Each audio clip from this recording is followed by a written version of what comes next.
Olá, neste vídeo iremos tratar da questão da análise de novidade de pedido de patente, particularmente as questões relativas ao duplo patenteamento.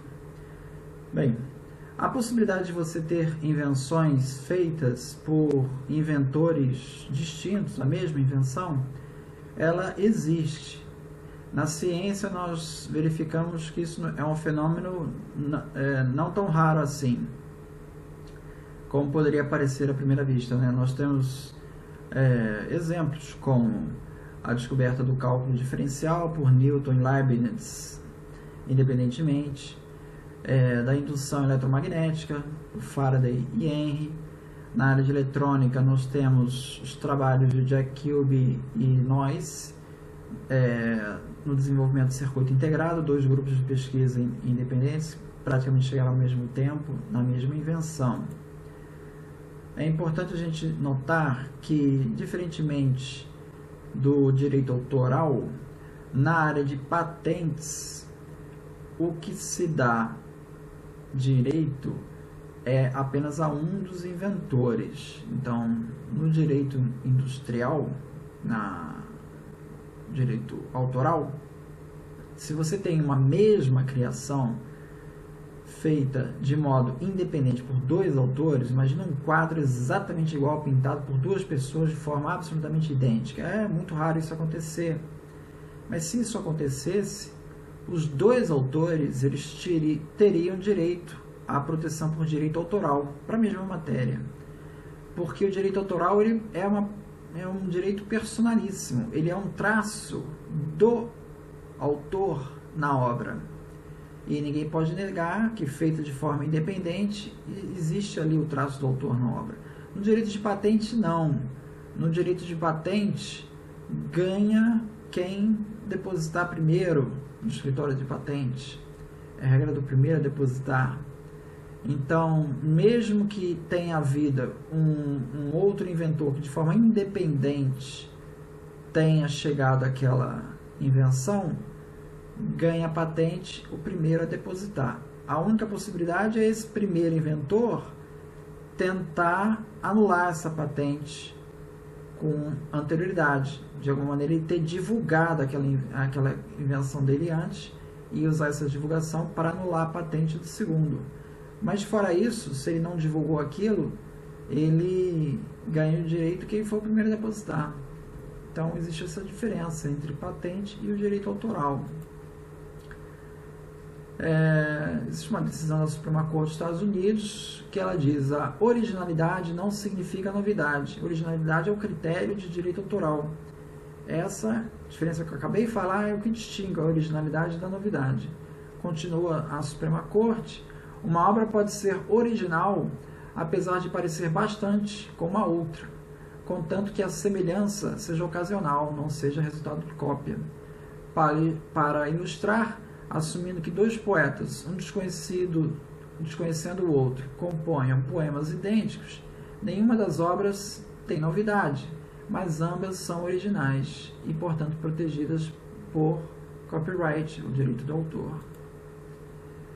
Bom, essa situação de você privilegiar somente um dos inventores, ou seja, aquele que chegar primeiro, leva a um conceito que a doutrina chama de winner take all race. Se você tiver dois grupos de pesquisa, pesquisando uma invenção, o que chegar primeiro no resultado e solicitar a patente, ele ganha a corrida. Então, o investimento em pesquisa feita pelo outro grupo, teoricamente, não vai poder ser apropriado.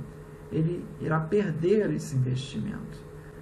Esse é um aspecto. Mas, por outro lado, deve-se levar em conta que, mesmo perdedor, esse dinheiro que ele gastou na pesquisa não é um dinheiro perdido, porque ele certamente irá capacitar esse concorrente, que perdeu a patente, né, por ter chegado depois, irá capacitá-lo a outras invenções.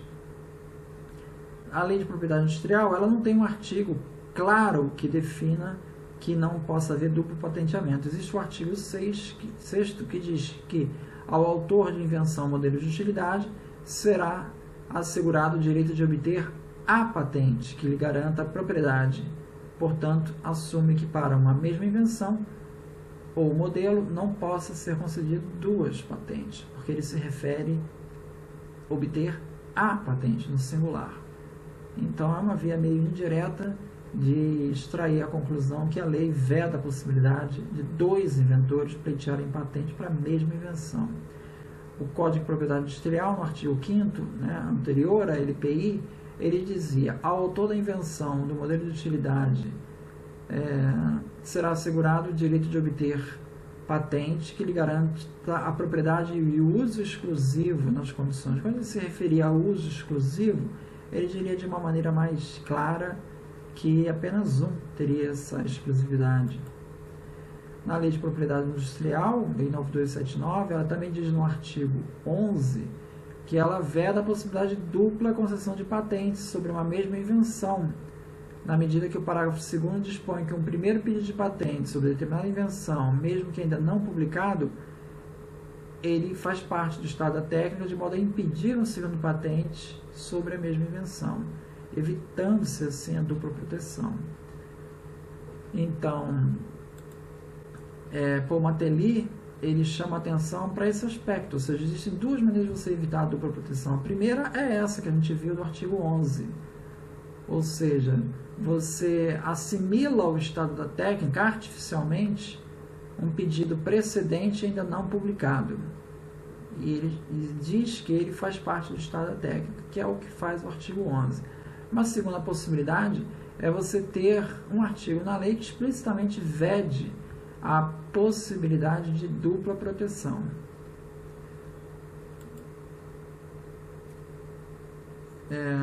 Quais seriam as razões para o inventor pedir duas patentes para a mesma matéria?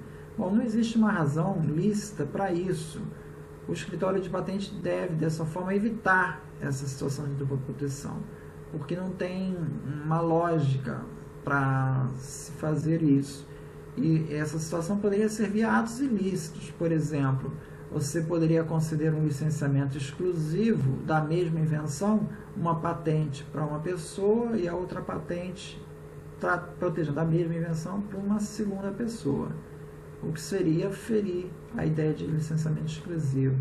Outra questão é que você, com patentes iguais, você poderia artificialmente aumentar o número, o portfólio de patentes da sua empresa, poderia te dar algum tipo de benefício, por exemplo, num pool de patentes. Numa negociação, você negocia em termos de quantidade de patentes, você poderia inflar artificialmente a quantidade de patentes que você tem e influenciar nessa negociação.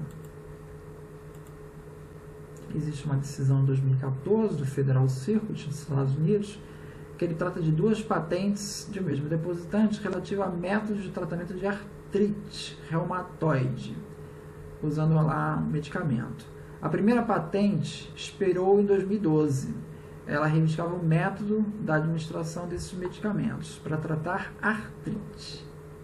A segunda patente expirava em 2018, 6 anos depois. Ela administrava os mesmos medicamentos para tratar artrite reumatoide, uma forma mais grave da doença. Bom, a empresa ela começou licenciando a primeira patente para tratar artrite. Quando a segunda patente foi concedida, essa titular da patente, que era ela titular das duas patentes, ela começou a cobrar royalties também pelo uso dessa segunda patente. E aí a empresa licenciada, ela entrou com uma ação contra a titular, alegando que essa segunda patente era inválida, conforme a doutrina de obviedade por duplo patenteamento. Bom, o Federal Circuit entendeu que a segunda patente se dirigia aos mesmos pacientes de artrite da primeira patente, não sendo considerada distinta da primeira.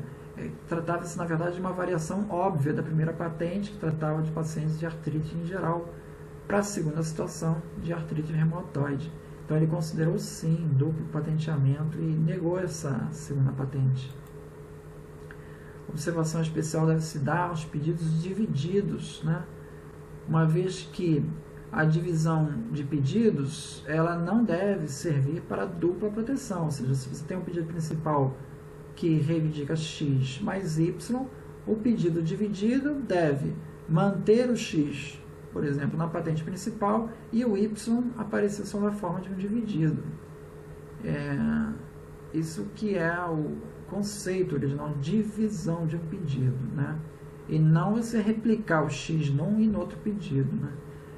Para fazer esse tipo de comparação, a recomendação que se faz é que sempre o exame dos pedidos, todos os divididos, sejam feitos na medida do possível, né? Juntos, todos juntos, para facilitar essa comparação de quadros reivindicatórios e evitar a dupla proteção. No caso do pedido dividido reivindicar uma matéria mais específica que a do pedido original, o pedido original ele é mais genérico, na ocasião do exame técnico desse pedido dividido, o mesmo deve ser indeferido por não atender ao artigo disposto no artigo 6, ou seja, é uma questão de dupla proteção. O pedido principal é mais genérico, o pedido dividido é mais específico, de maneira que o escopo está dentro do principal. Ou seja, quem violar a patente do dividido, né, que está protegido no dividido, necessariamente já vai estar violando a patente do principal. Nesse sentido que existe aí uma dupla proteção, uma matéria que está sendo protegida duas vezes. Bom, nos pedidos divididos é importante observar também que não há qualquer restrição ou proibição do depositante no dividido entrar com o mesmo relatório descritivo do pedido principal. Tá? O que difere, na grande maioria das vezes, são os quadros reivindicatórios entre o principal e o dividido. Na questão de pedidos depositados no mesmo dia, uma decisão do Escritório Europeu de Patentes concluiu que documento com mesma data de depósito ou prioridade que o pedido é em exame, né, você encontrou uma anterioridade que tem mesmo dia exatamente que a data de depósito do seu pedido em exame. Nesse caso, esse documento ele não é anterioridade, ele não constitui parte do estado da técnica e não pode ser utilizado como anterioridade, seja para validação de novidade ou atividade inventiva. Ou seja, existe um ônus em benefício, na dúvida, o benefício é para o titular, né? Se a anterioridade é descartada. Bom, conclusão. Então, nós tratamos nesse vídeo, na questão do duplo patenteamento, fizemos uma distinção com a proteção por direito de autor, analisamos a questão do artigo 6º, que é o artigo usado para evitar situações de dupla proteção, a questão do artigo 11, parágrafo 2º, que trata também da questão dos pedidos que estão em sigilo, pode ser integrados ao estado da técnica para evitar dupla proteção, e depois tratamos da situação de pedidos divididos, particularmente onde existe com mais frequência essa questão da dupla proteção, e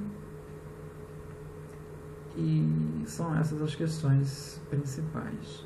Muito obrigado.